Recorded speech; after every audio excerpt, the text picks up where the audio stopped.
Hey, Melissa, what are you doing here? I was shocked to see my 8-year-old grandchild in ragged clothes, rummaging through the trash in the park. But the child said, "That's not me," and ran away. I couldn't be mistaken. I couldn't shake off my concern, so I called my son. It's the kids' sports day today. I'm busy. I could hear children cheering and an announcer in the background. Then who was that child earlier? I couldn't get the image out of my head. And then, the unbelievable truth behind this scene was about to be revealed. I'm Megan Stroll, 58 years old. A few years ago, I lost my husband, who was an executive at a company, to illness. Thanks to the inheritance he left me, I've been living a comfortable life as a housewife. My son Matt, his wife Kim, and their 8-year-old daughter Melissa live about a 10-minute drive from my house. "Grandma, your omelets are my favorite. Can I come over every day?" I'd love that, but you have school. "Then I'll live with you, Grandma. Then you can make them every day." I couldn't help but adore my grandchild, who always loved being with me. My son worked at a large company thanks to his father's connections. I thought they were living comfortably, but he was apparently reckless with money, often spending his salary without thinking ahead, which caused fights with his wife. One day, Kim called me. I told Matt to stop wasting money, but he got angry, saying it's his money to use as he likes. Hearing my daughter-in-law's distress, I decided to visit their house to give my son a piece of my mind. When I rang the doorbell, Kim greeted me and led me to the living room. Matt, lying on the sofa fiddling with his phone, glanced at me. What do you want? He sighed deeply. Do you realize you're the breadwinner of this family? Shut up. I know without you nagging. We ended up having a huge argument. Because of that day, our relationship worsened, and he stopped coming to see me. Good grief, what a mess. However, when I contacted him to give Melissa her birthday present, he came over. I tried to hold back, but seeing his face, I couldn't help but nag him. Matt turned away, clearly not wanting to listen. Every time I see you, it's just nag, nag, nag. From now on, just send Melissa's gifts. Don't come over. I was taken aback by his unexpected response. What? Then I won't be able to see Melissa. That's your punishment for making me angry. I'll never bring her over again. Spend your life alone. I was shocked, turning pale at his harsh words. Even seeing my distress, he didn't change his expression and left with Melissa. Seeing my grandchild looking back at me worriedly only made the situation more heartbreaking. For a while, I felt depressed and withdrew into myself. Surely, Matt's feelings will change over time. I kept telling myself that to calm down. I didn't feel like going out, staying cooped up at home, but I decided I couldn't go on like that and resumed my daily walks. About 3 months later, I decided to walk a bit further than usual. I can still walk quite well, I thought, but suddenly I felt tired and decided to rest at a nearby park. There, I saw a shabby-looking girl rummaging through a trash can. As I approached and saw her face, I gasped. Melissa? Is that you, Melissa? "No." She glanced at me with wide eyes and a shocked expression, then ran away. Did I mistake her? No, she looked just like Melissa. Unable to shake off my concern, I called my son. What do you want? I'm busy with the kids' sports day. That can't be true. Because... Before I could respond, he muttered complaints. Then, from the background, I heard children cheering and an announcer. Next is the race. Is everyone ready? It echoed.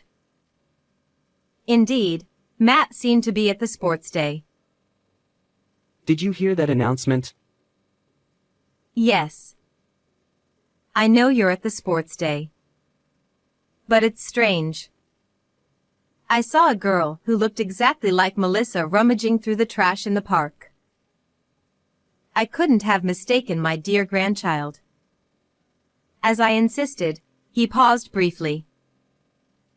Ha! What are you talking about? It's definitely someone else. Ridiculous.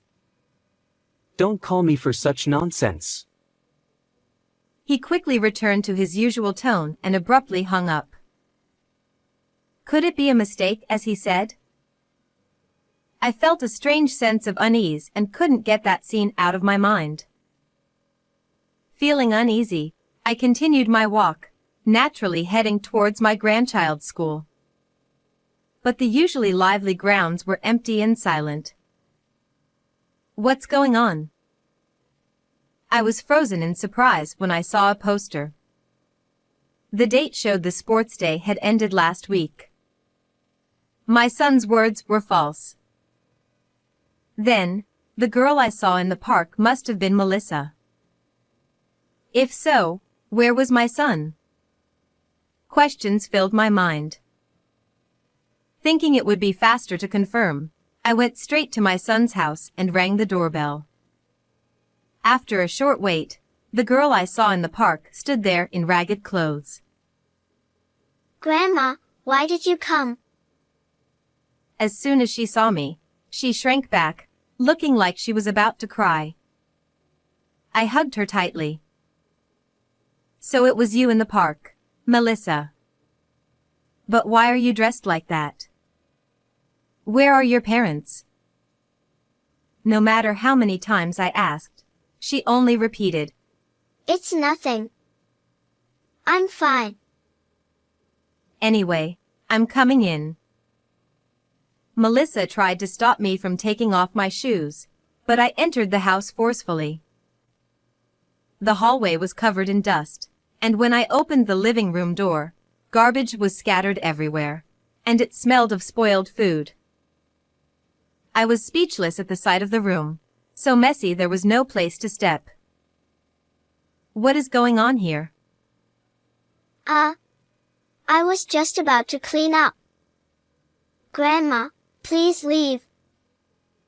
No matter what I asked, she wouldn't answer.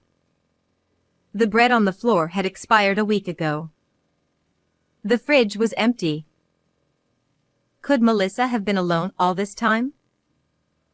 As I pondered, her stomach growled loudly. I couldn't leave her there, so after convincing her despite her refusal, I brought her to my house, bathed her, and fed her. At first, she was timid, but as she took bite after bite, she began to relax. You have always loved Grandma's omelets. Are they good? She nodded repeatedly, tears streaming down her face as she enjoyed her favorite food. It was like she was finally letting out all her pent-up emotions. With a full stomach and feeling more relaxed, she began to talk. There was an unbelievable truth behind my grandchild rummaging through the trash. Mom had to have surgery and has been in the hospital, so she hasn't been home. I hadn't heard anything from my son or daughter-in-law.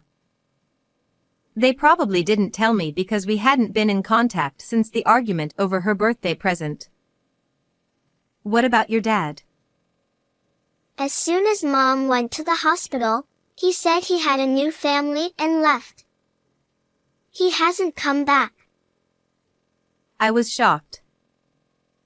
A new family?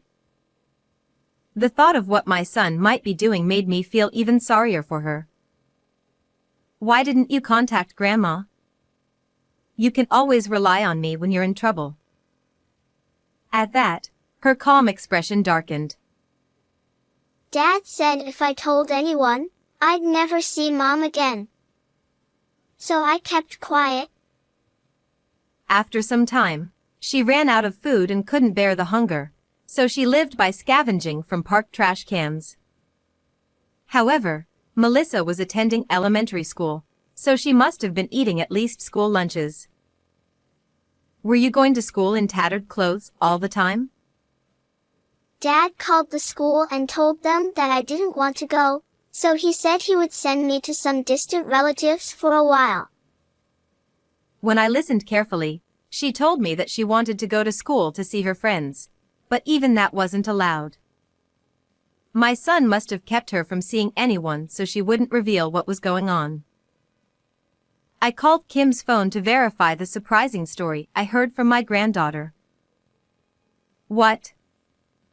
Is that true? I was also surprised.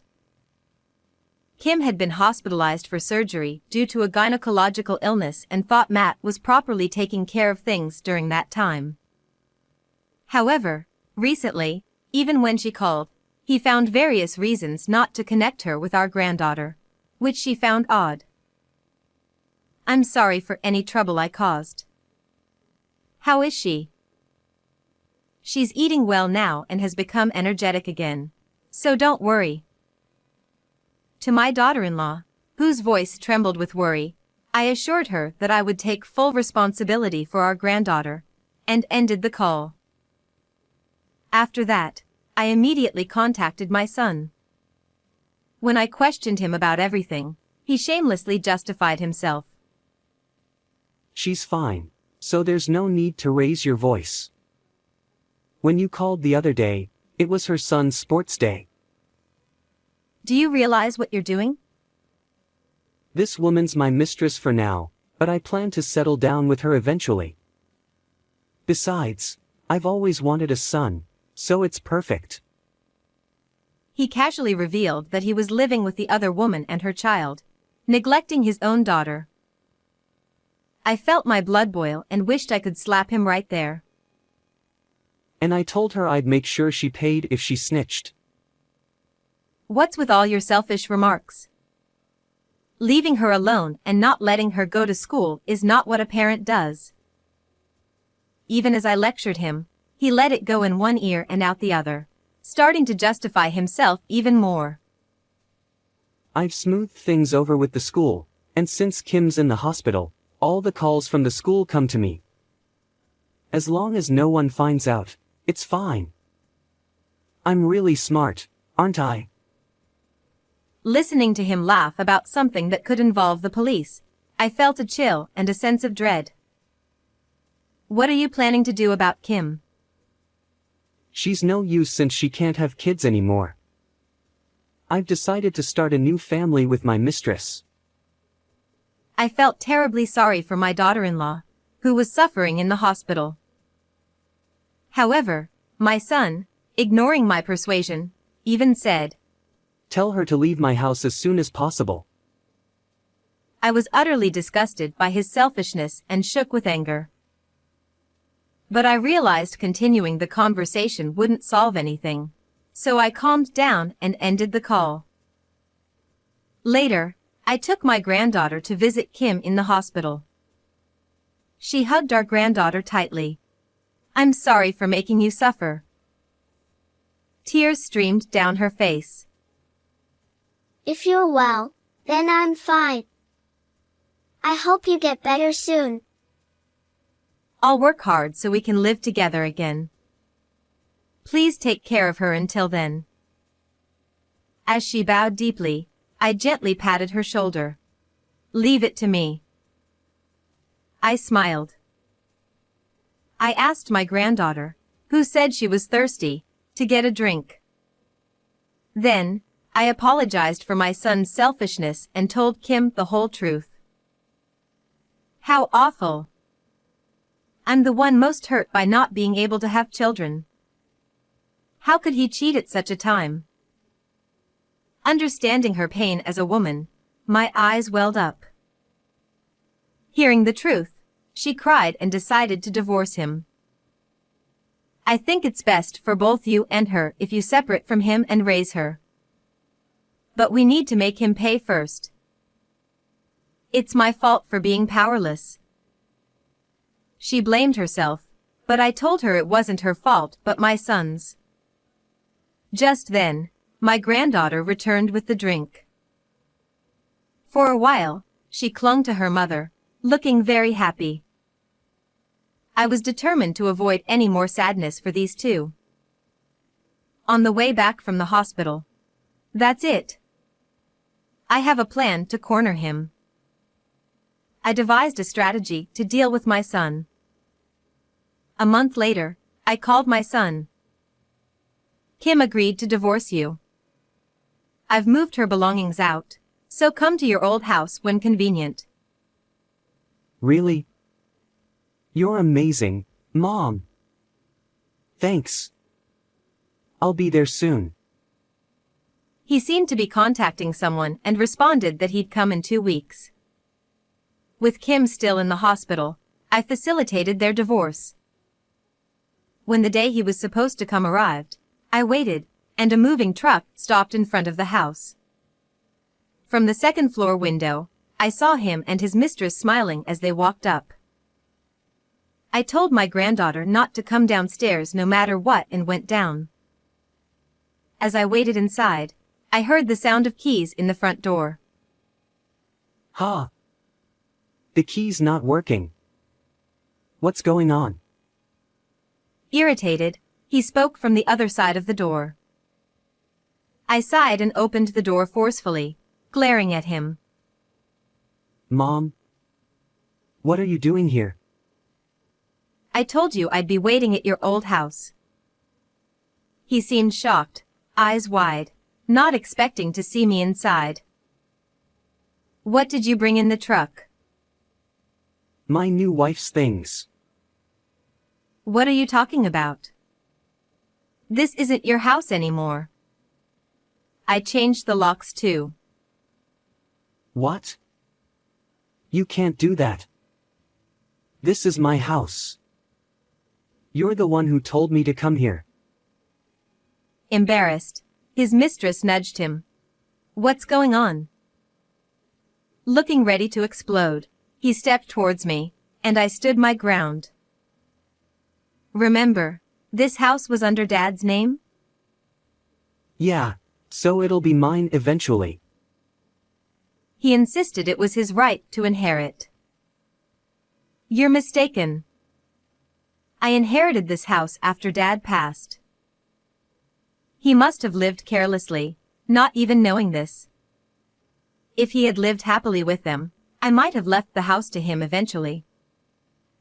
But he abandoned his wife, who went through a tough surgery, and neglected our granddaughter. I revealed another harsh truth. By the way, I changed the ownership to Kim's name. He couldn't believe it and glared at me, but I wasn't fazed. I had planned everything so she and our granddaughter wouldn't struggle after I was gone. The divorce is finalized, and if you try to enter the house, it's a crime. I picked up my phone to call the police, and he hesitated. If you don't want to be reported, leave with the moving truck immediately. You've got to be kidding. I already gave up the apartment, and everything's here. Oh, that reminds me. I put your stuff in a storage unit. Here's the key and the bill. He yelled angrily, but I pretended not to hear. Goodbye. As I tried to close the door, he pushed back. I know you're really mad. Let us stay at the old house for a bit. I shook my head and gave him a cold stare. Don't you want a successor? Her son would secure the future. He tried to convince me desperately. Listening closely, I learned she was a single mom with a 6-year-old boy. 2 months ago, when Kim's illness was discovered, Matt started an affair with her. When I heard about the sports day, I thought he'd been cheating for a long time, but it had only been 2 months. Leaving his wife and child for a woman he barely knew was pathetic. I asked if she knew he had a family, and she nodded. If they're my blood, boy or girl, they're precious. Melissa is my only grandchild. Realizing I wouldn't budge, he glared at me menacingly, unlike my son. I stared back. From today, we're no longer mother and son. I can't accept someone who abandons his sick wife and child. He sneered. Fine. It's a relief not to deal with a nagging old lady. His rotten attitude left me speechless. Your job performance is terrible. Your boss only kept you because of your father. When I told him about this, he reconsidered your position. He often had poor attendance and behavior, likely leading to his dismissal. No way. I'll lose my job and salary. How will I live? He finally realized the gravity of his situation. Mom, I'm sorry. I'll change my ways. Don't abandon me. What if your son suffers? His words fueled my anger. How dare you? Who left Melissa alone without food? Enough nonsense. Seeing my fury, he fell silent. No inheritance for you. And you'll pay $30,000 for the affair and $70,000 for Melissa's support in one lump sum. I'll have nothing left. How will I survive? He turned pale and trembled. I turned to the silent woman beside him. I'm charging you $100,000 for knowing he was married. She protested. This wasn't the deal. He promised me a luxurious life. She lashed out at him, but he was stunned and broken. Don't just sit there. The movers are waiting. Ah! It's too early to scream. Leaving Melissa alone is a crime. Be prepared. I handed him the storage info and slammed the door. I watched from the window as the truck drove away, saying a final farewell in my heart. I then patted Melissa's head and called Kim. I dealt with him. Now you just need to get better. Her doctor had just given her the all-clear to go home. Melissa could now fully enjoy being with her mom. Matt ended up in a gray, gloomy place for abandoning Melissa. After being released, he paid a large sum and was left penniless. The mistress, after being charged, left him. Jobless and alone, he eventually disappeared. Rumors said he was seen scavenging in a park. I worried, but he brought it on himself. Kim was soon discharged and lived with Melissa. Melissa happily went to school every day, and I enjoyed time with my grandchildren. Grandma, your omelets are so delicious. I want them every day. Her smile is my greatest joy. How did you like this story? Please subscribe to the channel. See you in the next video.